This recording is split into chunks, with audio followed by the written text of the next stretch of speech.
नमस्कार, आर के एजुकेशन की तरफ से मैं संदीप कुमार फिर आपका अभिनंदन स्वागत करता हूं। आशा करता हूं आप सभी स्वस्थ ही होंगे। घर पे रहिए, घर का बना हुआ खाना खाइए, स्वच्छ रहिए, स्वस्थ रहिए। वातावरण को भी स्वच्छ रखने की कोशिश करें क्योंकि WHO ने एक रिपोर्ट जारी की है कि अब की बार डेंगू और मलेरिया के मरीज भी खूब बढ़ेंगे। तो मच्छर न होने दे, आपके आसपास के उस क्षेत्र को भी स्वच्छ रखने की कोशिश करें। अपन ज्योग्राफी का दूसरा लेसन पढ़ रहे थे, विश्व की प्रमुख जनजातियां। उसमें एक जनजाति को बनाया गया, उसमें भी हम लोगों को दो वो बनानी पड़ेगी क्योंकि वो बीच में कट गया था। ये साधन हमारे खत्म हो गए थे, मार्केट वर्केट। अब एडजस्टमेंट कर लिया है, अब खत्म नहीं होंगे। तीनों जनजाति ऐसी एक ही वीडियो में डालने की कोशिश करेंगे। तो दूसरे नंबर की आपकी जनजाति है, उस जनजाति का नाम है बुशमैन। क्या नाम है? बुशमैन जनजाति। तो सबसे पहले तो बुशमैन जनजाति रहती कहाँ है? ये अफ्रीका महाद्वीप के अंदर रहती है। कौन सी प्रजाति से संबंधित है? निग्रिटो प्रजाति से संबंधित है। ये प्रजाति कौन सी? देखिए, आपको मैंने सबसे पहले पढ़ाया था एस्किमो। तो एस्किमो मैंने बताया था, एस्किमो जनजाति मंगोल प्रजाति से संबंधित है। ये प्रजाति के अपने लक्षण बताते हैं, भाई ये कैसे कैसे लोग हैं, कैसा इनका शरीर होता है, कैसे इनका स्वभाव होता है, वो सारी चीजें। तो ये जो बुशमैन जो लोग हैं, बुशमैन जो जनजाति है, इसको कोसोन के नाम से, रवि के नाम से या बसारवा के नाम से भी जाना जाता है। ये इसके उपनाम है। बुशमैन जनजाति के उपनाम कौन कौन से? या बुशमैन जनजाति को अन्य के नामों से जाना जाता है तो कोसोन, रवि, बसारवा आदि नामों से जाना जाता है। ये इसके उपनाम है। अब सबसे पहले बात करते हैं निवास क्षेत्र की। अब निवास क्षेत्र से पहले देखिए, ये रहते हैं अफ्रीका महाद्वीप में, जो अपना जैसलमेर का थार का मरुस्थल है। अब ये थार का मरुस्थल तो विश्व का ऐसा मरुस्थल है जहाँ सबसे ज्यादा घनी आबादी रहती है। लेकिन यह मरुस्थल ऐसा है, इसकी जो बसावट है या इसके जो वातावरण है वो बहुत ही ज्यादा इस थार के मरुस्थल से भी कई गुना ज्यादा खतरनाक है। तो वहाँ ये मात्र 20,000 लोग रहते हैं और 20,000 वर्षों से यहाँ पे रह रहे हैं। तो कहाँ पे निवास करते हैं? निवास क्षेत्र इनका जो आपने पढ़ा ही होगा, अक्षांश और देशांतर रेखाएं, उसमें पृथ्वी में 0 डिग्री रेखा के नीचे 18 डिग्री से लेकर के 24 डिग्री दक्षिणी अक्षांश में, और अफ्रीका महाद्वीप के अंदर एक जगह है, उसका नाम है बेचुआनालैंड। 18 डिग्री से 24 डिग्री दक्षिणी अक्षांशों के बीच में बेचुआनालैंड नामक जगह पे ये लोग रहते हैं। कितने देशों में रहते हैं? तो मुख्य रूप से दक्षिणी ये जो महाद्वीप अफ्रीका, इसके बोत्सवाना, नामीबिया और अंगोला देशों में निवास करते हैं। कहाँ रहते हैं? बोत्सवाना में, नामीबिया में और अंगोला में ये जनजाति निवास करती है, जिसका नाम है क्या? बुशमैन। अब ये बुशमैन लोग हैं, ऐसे क्षेत्र में रहते हैं। तो देखिए, तो पीने के पानी की कमी आ जाती है क्योंकि यहाँ पे जो वर्षा है वो वर्षा 25 सेंटीमीटर से भी कम होती है औसतन रूप से। यहाँ का जो तापमान है वो औसतन 35 डिग्री सेंटीग्रेड से अधिकतम ही रहता है। यहाँ का जो जलवायु है वो हमेशा उष्ण जलवायु रहती है। तो ऐसी कई विकट परिस्थितियां हैं। दिन तो बहुत ही ज्यादा गर्म होते हैं, रातें यहाँ की ठंडी होती है क्योंकि मरुस्थल है और मरुस्थल में पाई जाती है रेत, मृदा। और मृदा की विशेषता होती है, मृदा जल्दी ही तो गर्म हो जाती है और जल्दी क्या हो जाती है? ठंडी। इस कारण रात्रि में यहाँ का टेम्परेचर डाउन हो जाता है, कम हो जाता है। बाद में बात करते हैं, यहाँ पे एक तरबूज टाइप का पाया जाता है, कुछ तरबूजा होता है ना, वो खाते हैं, वैसा ही तरबूजा यहाँ पाया जाता है, जिसको यहाँ बोलते हैं त्यामा। ये त्यामा जो तरबूजा है, इससे ये लोग अपनी प्यास बुझाते हैं। ये जानवर और यहाँ के जितने भी जो लोग हैं वो इस तरबूजे के लिए ही, मतलब इससे अपनी प्यास भी बुझाते हैं और इसके लिए मरने मिटने को तैयार रहते हैं। विश्व का जो प्रसिद्ध राष्ट्रीय उद्यान है, जिसका नाम है एटोसा राष्ट्रीय उद्यान, वो भी इसी अफ्रीका महाद्वीप में स्थित है। ये थे यहाँ के निवास क्षेत्र, कहाँ पे ये लोग रहते हैं। आर्थिक क्रियाकलाप मैंने आपको बताया था कि कोई भी अपन जनजाति पढ़े उसमें आर्थिक क्रियाकलाप में ये 5 चीजें तो आपको याद करनी ही पड़ेगी। आर्थिक क्रियाकलापों में आपको बताना पड़ेगा शिकार, क्योंकि कोई भी जनजाति शिकार तो करती है। फिर भोजन क्या करती होगी, वस्त्र कैसे पहनती है, कहाँ पे रहती है, यानी निवास क्षेत्र, औजार और बर्तन, किन बर्तनों और औजारों को कहाँ पे लेती है। तो आइए पढ़ते हैं आर्थिक क्रियाकलापों में। सबसे पहले इसके आखेट। आखेट में ये लोग शिकार करते हैं। आखेट का मतलब ही शिकार करना होता है। तो शिकार में मुख्य रूप से ये लोग जो जानवर होते हैं, वहां के जानवरों को कैसे पकड़ते हैं, तो पकड़ने के लिए या तो उन जानवरों को दौड़ाते हैं, दौड़ाने के बाद में कहीं पे कीचड़ होता है, उस कीचड़ के अंदर से गुजारते हैं। तो जैसे वो कीचड़ के अंदर से कोई जानवर दौड़ता है तो उस दलदल में कीचड़ में फंस जाता है, और फंसने के बाद में उसको पकड़ लेते हैं, या फिर रस्सी से फंदे बनाते हैं, उन फंदों के अंदर इनको फंसा करके पकड़ते हैं, या फिर गहरे गड्ढे खोदते हैं, उन गड्ढों के ऊपर हरी लकड़ियां वगैरह लगा देते हैं, जानवरों को धोखा देकर उस गड्ढे में डालते हैं, फिर पकड़ लेते हैं, या फिर जंगली जानवरों को जहरीला पानी पिलाते हैं और पानी पिलाने के बाद में उनका शिकार करते हैं। ये यहाँ के जो लोग होते हैं ये जंतुओं की भाषा और बोली निकालने में बड़े निपुण होते हैं, यानी किसी भी जानवर की भाषा A to Z वैसी की वैसी ही यहाँ के ये लोग निकालते हैं, जनजाति के लोग। उसके बाद में भोजन ये खाते क्या है, तो इन लोगों का मुख्य भोजन, वैसे तो ये सर्वभक्षी लोग हैं। सर्वभक्षी का मतलब जो भी आगे आया ना उसको खा लिया। इनको खाने से ही मतलब होता है, इनको ये नहीं मतलब होता कि ये खाना है कब का, यानी बासी बासी ये कुछ नहीं जानते हैं, जो भी मिल जाए उसको खा लेते हैं। और खाने में ये इतने ज्यादा डाइटिंग वाले खाने वाले लोग होते हैं कि एक व्यक्ति, एक बुशमैन जनजाति का व्यक्ति एक समय में आधी भेड़ से ज्यादा खा जाता है, वो भी कच्चा।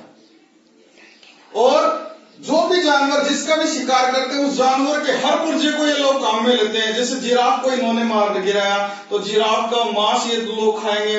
मांस खाने के बाद में उसकी जो हड्डियां होती है, मुख्य रूप से पैरों की हड्डियां, उन हड्डियों के ये लोग बाले वगैरह बनाते हैं और उन्हीं से ये लोग शिकार भी करते हैं। इनके अलावा इनका मुख्य भोजन आप लोग सोचोगे तो आश्चर्य में पड़ जाओगे। मुख्य भोजन इनका जो चींटियां होती है, चींटियां, कीड़ी, दीमक और इनके अंडे, ये इनका फेवरेट भोजन होता है। नमकीन के रूप में इनका यूज करते हैं।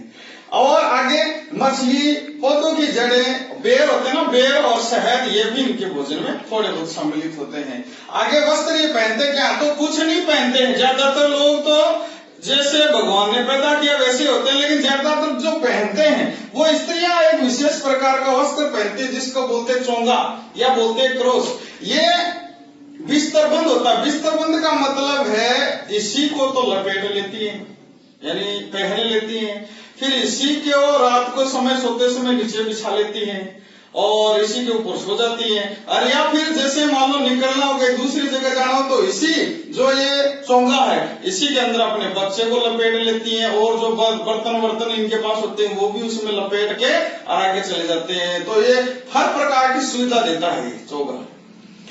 पुरुष क्या पहनते हैं, पुरुष मुख्य रूप से एक लंगोट बांधते हैं पैरों के नीचे से, बस कमर पे बांधते हैं और कुछ नहीं पहनते हैं। और ये औरतें यहाँ की जो है वो जो कपड़ा पहनते हैं वो एक सिंपल सा पर्दा टाइप का कपड़ा होता है, उसको पीछे बांध लेती है, बस ये इनका पहनावा होता है। कहाँ रहते हैं, निवास गृह कहाँ है, तो ज्यादातर बुशमैन जनजाति के लोग कहाँ रहते हैं, गुफाओं के अंदर रहते हैं, या फिर जो टहनियां होती है पेड़ पौधों की, घास फूस है उससे, वैसे तो पेड़ पौधों पे भी निवास करते हैं लेकिन टहनियां से, घासों से अपनी झोंपड़ियां बनाते हैं। एक गांव के अंदर एक डानी टाइप की होती है, उसमें ज्यादा से ज्यादा 8 या 10 झोंपड़ियां आपको देखने को मिलेगी। ये इतना ही सबसे बड़ा इनका गांव होता है।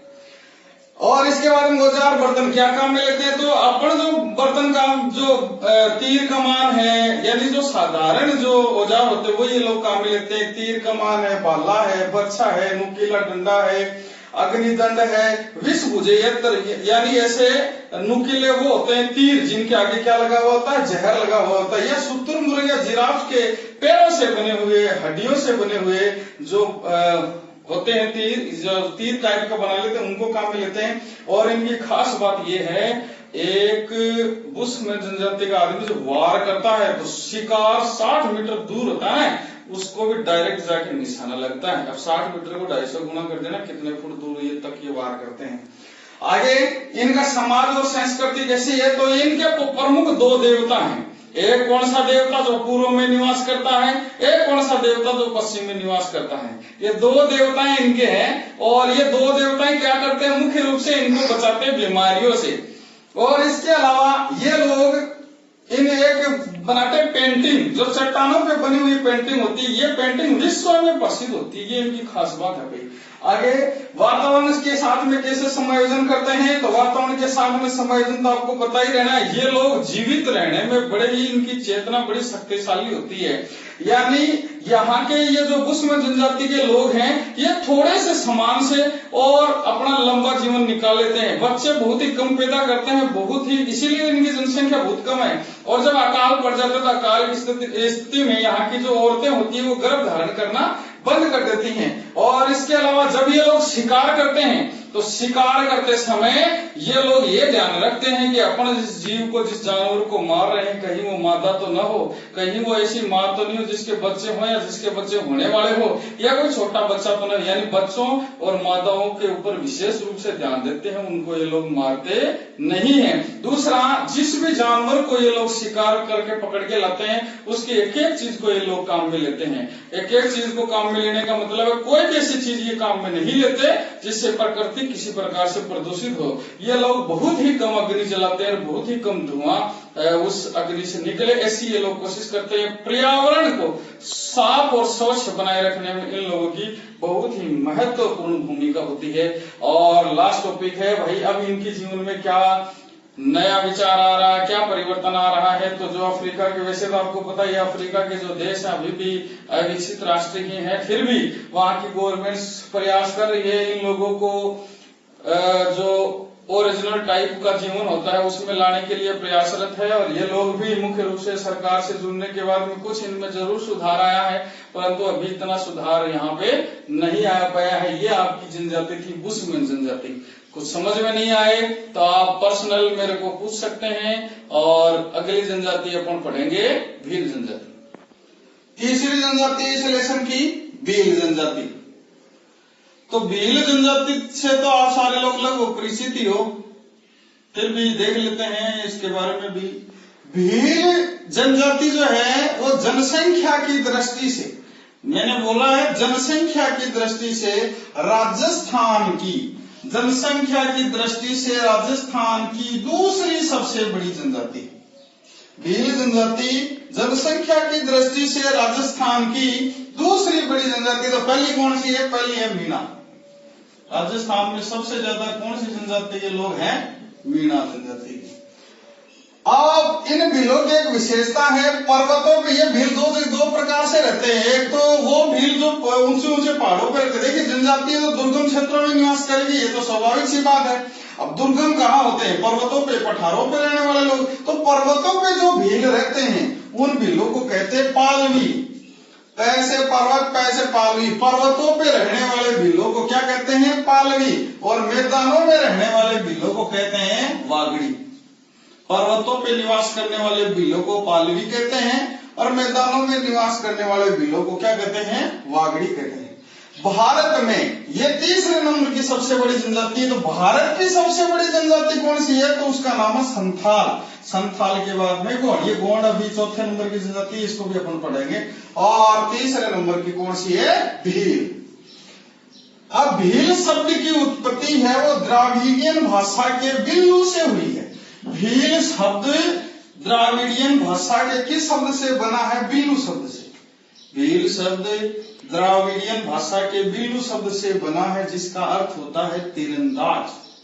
भील शब्द द्राविडियन भाषा के बिल्लू शब्द से बना है जिसका अर्थ होता है तीरंदाज। या कई लोग, कई इतिहासकार, कई भूगोलवेता इसको कहते हैं भेदना। यानी बिल्लू शब्द का और क्या अर्थ निकल सकता? भेदना, वध करना, मारना आदि भी इसके अर्थ निकालते। क्यों निकालते हैं? क्योंकि ये जो कला होती है ना, तीरंदाजी कला, उसमें निपुण होने के कारण इनको इन नामों से भी जाना जाता है। अब बता दें भील शब्द, ये भील जो जनजाति है ये कहां से पैदा हुई, इसकी उत्पत्ति कहां से हुई?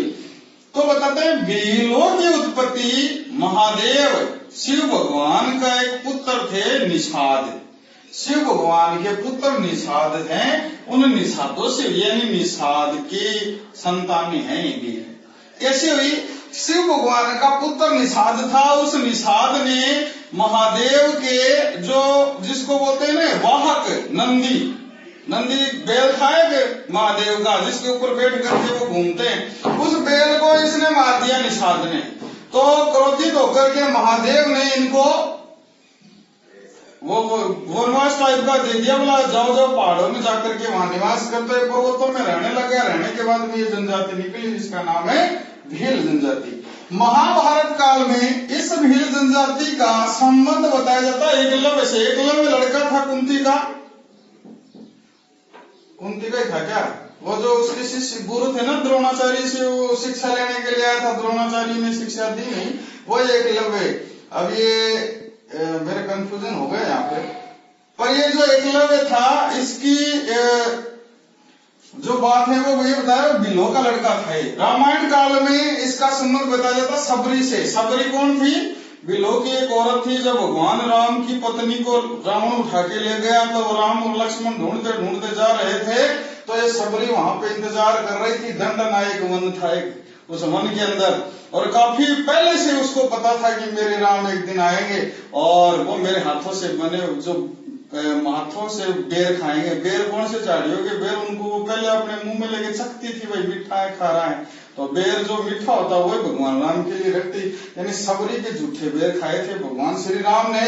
ये बताया जाता है रामायण से संबंधित। और ये जो भील जनजाति है, मुख्य रूप से ऐसी जनजाति है, इन लोगों ने राजस्थान के कई स्थानों पे शासन भी किया। कहाँ कहाँ किया है? डगरिया जगह है डूंगरपुर में, वहां पे इनका ही शासन था। बांस या बांसवाड़ा में स्थान है, वहां पे इनका ही शासन था। कोटिया कोटा जिले के अंदर जगह है, वहां पर इनका ही शासन था। और दयावा उदयपुर में भी इनका ही शासन था। इतनी जगहों पर इन भील जनजाति के लोगों ने क्या किया है? शासन किया है। और कर्नल जेम्स टोड इसके बारे में बताते हैं। कर्नल टोड वो ये कहते हैं भील कौन है? वो कहते हैं कि अरावली पर्वत श्रृंखला में ये वो जनजाति है जब महाराणा प्रताप अकबर की सेना के साथ में युद्ध कर रहे थे, तो महाराणा प्रताप को युद्ध में साथ देने वाले ये वो जनजातीय लोग हैं। तो ये इनका छोटा सा वर्णन है भीलों का। आगे देखते हैं क्या क्या टॉपिक है इसमें। अब पढ़ते हैं भील जनजाति का निवास क्षेत्र।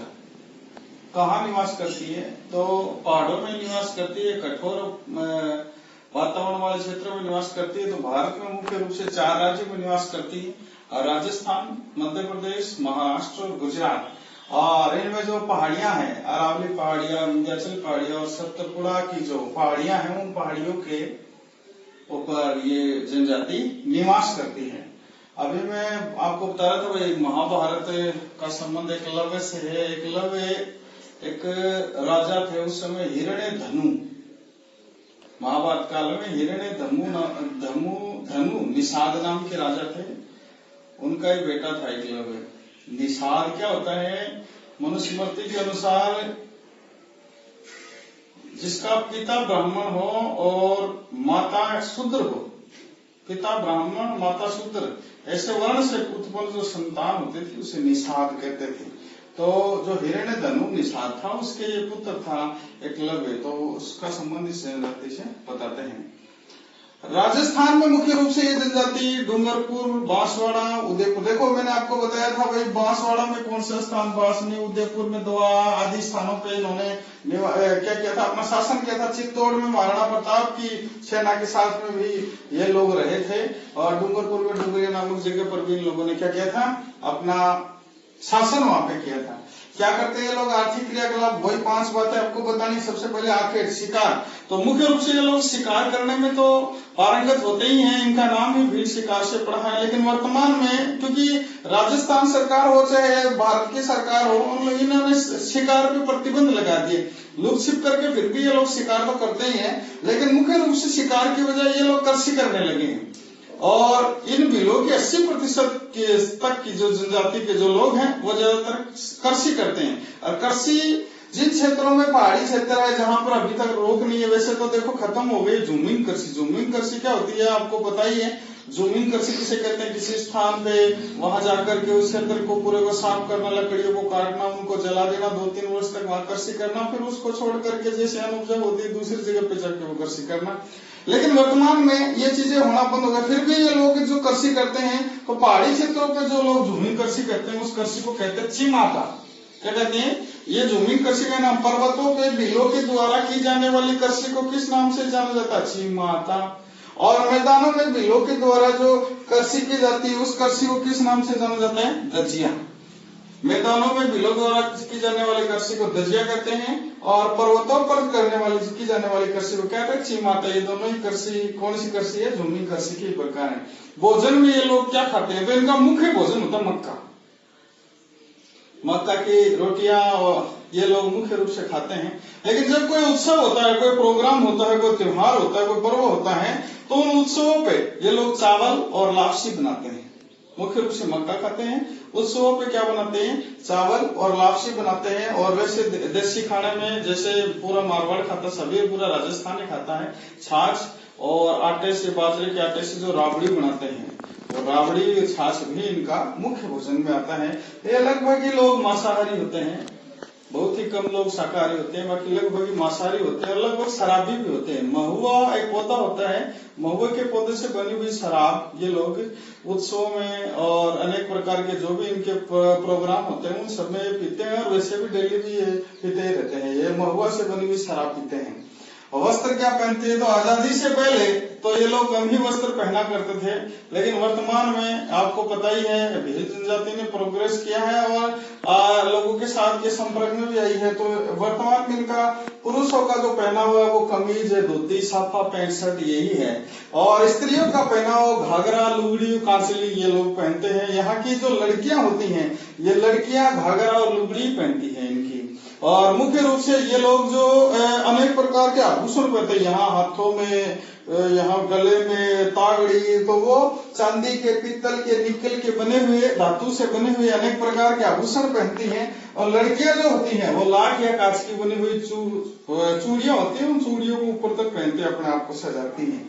निवास गृह कहाँ रहते हैं, तो दूर दूर रहती, इनकी झोपड़ी बनी हुई होती है, और एक ही झोपड़ी में सारे आइटम होते हैं इनके। उसी झोपड़ी में इनका बेडरूम होता है, उसी झोपड़ी में इनका बाथरूम होता है, उसी झोपड़ी में इनका रसोई होती है, उसी झोपड़ी में इनका बरामदा होता है, और उसी झोपड़ी में बकरियां भी बांध लेते हैं। सारे सिस्टम एक झोपड़ी के अंदर ही इन लोगों के होते हैं। और ये इनके गांव अलग अलग होते हैं, कई गांव छोटे होते हैं, जैसे इनको डाणी कहते हैं ना, डाणी नहीं कहते, वो फला कहते हैं। छोटा छोटा गांव होते हैं, छोटे गांव को फला कहते हैं, और बड़ा जो गांव होता है उस गांव को कहते हैं पाल। छोटे गांव को फल छोटा होता है, और बड़ा गांव को क्या कहते हैं, पाल कहते हैं। औजार और बर्तन क्या काम में लेते हैं, तो वही तीर, कमान, बरछी, भाला ये तो काम में लेते हैं। एक विशेष रूप से जो आपको नाम याद रखना, फटकिया, ये इनका औजार है। एक फंदा होता है जो पक्षियों को या ये उड़ने वाले जितने भी जानवर होते हैं, उन पक्षी होते हैं, उनको पकड़ने के लिए काम में लिया जाता है। फंदा होता है एक टाइप का, उसे कहते हैं फटकिया। धनुष बाण का प्रयोग करते हैं। बाण दो प्रकार की होती है इनके पास, एक तो एक बाण को कहते हैं हरियो और एक बाण को कहते हैं रोब दो। ये दो प्रकार है, 1 और 2। एक बाण होती है हरियो और एक बाण होती है रोब दो। तलवार भी रखते हैं, खंजर भी रखते हैं। और आजकल तो ये चीज वो हो गए ना, ज्यादा VIP भील हो गए हैं, ये बंदूक भी रखते हैं। लेकिन जितने भी भील होते हैं उन भीलों के घर में 3 चीज तो आवश्यक रूप से हर घर में मिलेगी। वो 3 चीज कौन कौन सी आपको याद रखनी है। एक तो मिट्टी के बर्तन हर भील के घर पे आपको मिलेंगे, मिट्टी के बर्तन। एक मक्का पीसने की चक्की, मिट्टी के बर्तन, मक्का पीसने की चक्की और बांस से बना हुआ पालना। ये 3 चीज हर एक भील के घर में पाई जाती है। मिट्टी के बर्तन, मक्का पीसने की आटा चक्की और बांस से बना हुआ पालना। अब इसके 2 टॉपिक हो रहे हैं, वो आपको जल्दी बता देता हूँ। समाज और संस्कृति भील जनजाति की। तो मुख्य रूप से भील जनजाति का जो परिवार होता है, देखिए जितनी भी जनजातियां हैं, चाहे वो कोई सी अपन पढ़े, उन सारी जनजातियों का जो परिवार होता है वो पितृ सत्तात्मक होता है। पितृ सत्तात्मक का मतलब होता है पिता को प्रधानता दी जाती है परिवार में। पिता के नाम से लड़के कहते हैं ना भाई कि किसका पुत्र है, तो माँ का थोड़ी नाम बताते हैं, अपने पापा का ही बताते हैं, वो वाला पितृ सत्तात्मक। ये जितना भी परिवार है कुलों में बटा हुआ है, अनेक इनके प्रकार के वर्ग है, और हर वर्ग का, हर कुल का गणचिन्ह अलग अलग है। अनेक प्रकार के गणचिन्ह इनके अलग अलग वर्ग के हैं। इनमें 2 प्रकार की प्रथाएं होती हैं, एक तो दापा प्रथा, एक गोल गधेड़ो प्रथा। ये दापा प्रथा क्या है, गोल गधेड़ो प्रथा क्या है, तो मुख्य रूप से मैं आपको बताऊं कि दापा प्रथा में जो होता है, कन्या जिसके शादी करके लाई जाती है उस कन्या का मूल्य चुकाना पड़ता है। देखिए अपने समाज में तो क्या होता है, अपन शादी करके लाते हैं तो ज्यादातर अभी भी चल ही रहा दहेज प्रथा लोग लाते हैं, यानी लड़की के घर वालों से और पैसे वो लाते हैं, लड़की को भी लाते हैं। इधर उल्टा है, इधर लड़की का पहले मूल्य चुकाना पड़ेगा और उसके बाद में वो लड़की की शादी होती है, इसे कहते हैं दापा प्रथा। एक और प्रथा होती है गोल गधेड़ो प्रथा। इस प्रथा के अंदर जो भील जनजाति का जो युवा लड़का है वो अपने शौर्य से, अपने बल से ये वो क्या करता है, लड़की को के सामने अनेक प्रकार की कलाएं करता है और उसके बाद में उसको प्रपोज करता है और उससे शादी कर लेता है। ऐसी प्रथा को कहते हैं गोल गधेड़ो प्रथा। ये दो प्रकार की यहाँ पे प्रथा चलती है। ये मुख्य रूप से जो लोग होते हैं ये प्रकृति पूजक होते हैं, प्रकृति को अपना देवता मानते हैं। और एक बात मैं आपको बताना भूल गया, ये जिस क्षेत्र में रहते हैं वहाँ की जलवायु ऐसी होती है और जलवायु के साथ साथ में लगभग वहाँ के 33% भाग पे क्या पाए जाते हैं, पेड़ पौधे पाए जाते हैं, वन पाए जाते हैं। वनों से, प्रकृति से ये बहुत ही ज्यादा क्या करते हैं, प्रेम करते हैं। ये लोग मुख्य रूप से जो इनके घर पे कोई व्यक्ति खत्म हो जाता है, मर जाता है, तो उसका दाह संस्कार करते हैं, यानी अग्नि जो यज्ञ होता है, अंतिम यज्ञ, उसके द्वारा ही उसका संस्कार किया जाता है। ये लोग मुख्य रूप से त्योहार जो मनाते हैं, होली और दीपावली के त्योहार मनाते हैं और काफी दिनों तक ये लोग जैसे होली माता के गीत गाते रहते हैं और नृत्य करते रहते हैं। इनके जो प्रमुख नृत्य हैं वो एक नृत्य घूमर, एक नृत्य गौरी। भील जनजाति के प्रमुख नृत्य कौन कौन से हैं, घूमर और गौरी नृत्य। ये लोग जनवरी और फरवरी के लगभग महीने के अंदर त्रिवेणी धाम है जहाँ पे माही, सोम, जाखम 3 नदियां आकर के मिलती हैं। वहाँ पे बेणेश्वर में, ये बांसवाड़ा के पास में जगह है बेणेश्वर, वो बांसवाड़ा डूंगरपुर दोनों के बीच में ही लगभग पड़ती है। वहाँ बेणेश्वर धाम बना हुआ है। वहाँ जाकर के ये लोग मुख्य रूप से क्या करते हैं, अनेक प्रकार की कलाओं का, ये इनका तीर्थ स्थल एक प्रकार से आप लोग मान सकते हैं, तीर्थ स्थल जैसा ही ये बना हुआ है। और जनवरी फरवरी मेला लगता है। यहाँ पे ये भील जनजाति के लोग शिव की आराधना करते हैं और आग के चारों तरफ चक्कर लगाते हैं। और रात्रि में लक्ष्मी नारायण जी जो देवता होते हैं, लक्ष्मी नारायण भगवान, उनकी रासलीलाओं का आनंद लेते हैं और गीत गाते रहते हैं, नृत्य करते रहते हैं। इस जनजाति का प्रमुख जो रणघोष है, क्यों भील जनजाति का प्रमुख रणघोष क्या है, तो उसे कहते हैं फायरे। फायरे भील जनजाति का प्रमुख रणघोष है। युद्ध कौशल में जब जाते हैं तो क्या आवाज निकालते हैं, फायरे फायरे। यहाँ पे इनके गांव का जो मुखिया, कौन से गांव का, बड़े गांव का, देखिए छोटे गांव को क्या कहते हैं, फला, और बड़े गांव को क्या कहते हैं, पाल। तो पाल गांव का जो मुखिया प्रधान होता है उसे कहते हैं गमेती, और छोटे गांव वाले को भी ये लोग गमेती कहते हैं, लेकिन इसकी ज्यादा मानते हैं बड़े वाले की। ये सर्वे सर्वा होता है, ये समझ लीजिए यहाँ का, यही है सुप्रीटेंडेंट। और मार्गदर्शक जो इनको दिखाने वाला होता है उसे ये लोग बोलते हैं बोलावा। एक और चीज है, इनमें जो जादू टोना वाला करता है ना, जादू टोना, उसे तो कहते हैं भूपा। जादू टोना करने वाला, भूत प्रेत निकालने वाला और गुजा उजा निकालता है ना, उसे ये लोग किस नाम से पुकारते हैं, बोपा के नाम से पुकारते हैं। और मुख्य रूप से इनकी जो शादी वादी होती है उसमें भाग लेने वाला जो पुजारी होता है उसे कहते हैं भगत, यानी अच्छे काम कराने वाला। कोई शादी करवा दिया, कोई अनेक प्रकार के उत्सवों में भाग लेता है, उसे कहते हैं ये लोग भगत। और विवाह के इनमें अनेक प्रकार, मैंने आपको पहले बताया, भील जनजाति का कोई भी आदमी, चाहे वो कितना ही बुढ़ा क्यों ना हो, चाहे कितने जवान क्यों ना हो, उसकी शादी जरूर होती है। बहुपत्नी प्रथा का भी इसमें प्रचलित है। एक आदमी के उसकी कैपेसिटी के अनुसार अनेक प्रकार की लुगाइयां होती है। शादी के कितने प्रकार हैं इसमें, तो एक तो होता मोरबंदिया विवाह, यानी लड़के को दूल्हा बनाया जाता है और उससे शादी होती है। लड़की को भगा के ले आते हैं, अपहरण करके उठा के ले आते हैं, उसे कहते हैं अपहरण विवाह है। लड़की के भाई जिसके साथ शादी हुई है वो पति साइड नहीं है तो छोटे वाले के पल्ले लग जाती है, उसे कहते हैं देवर विवाह। लड़की को खरीद के लाया जाता है, उसे कहते हैं विनिमय विवाह। लड़की के घर पे पहले लड़का रहता है, लड़की देखती है कि भाई ये कैसा चाल चलन का ठीक है कि नहीं है, उसे कहते हैं सेवा विवाह है। और खरीद करके लड़की को लाया जाता है, उसे कहते हैं क्रय विवाह है। ये अनेक प्रकार के इनके अंतर्गत क्या है, विवाह के प्रकार है।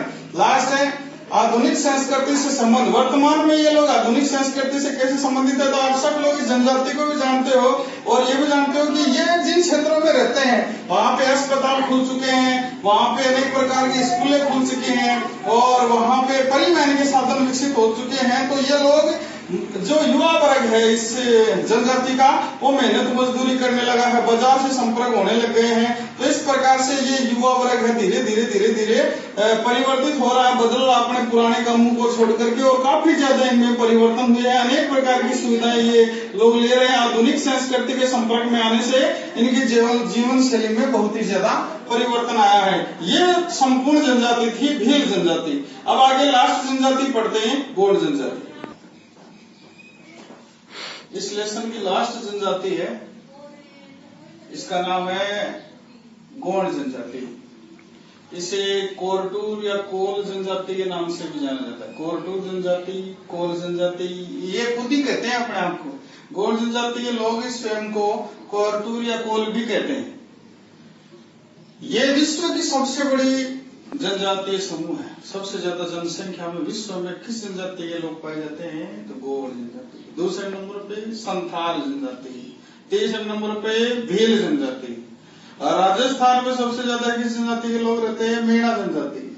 दूसरे नंबर पे भील जनजाति। ये पूरे, और एक इनकी विशेषता और है, ये है विश्व की सबसे बड़ी जनजाति, लेकिन रहती सिर्फ भारत में ही है। गौड़ जनजाति विश्व की सबसे बड़ी जनजाति। गौड़ शब्द की उत्पत्ति कहां से हुई? तो गौड़ शब्द की उत्पत्ति हुई है खोंडा शब्द से। किस शब्द से? खोंडा से। और खोंडा का अर्थ होता है पहाड़ी।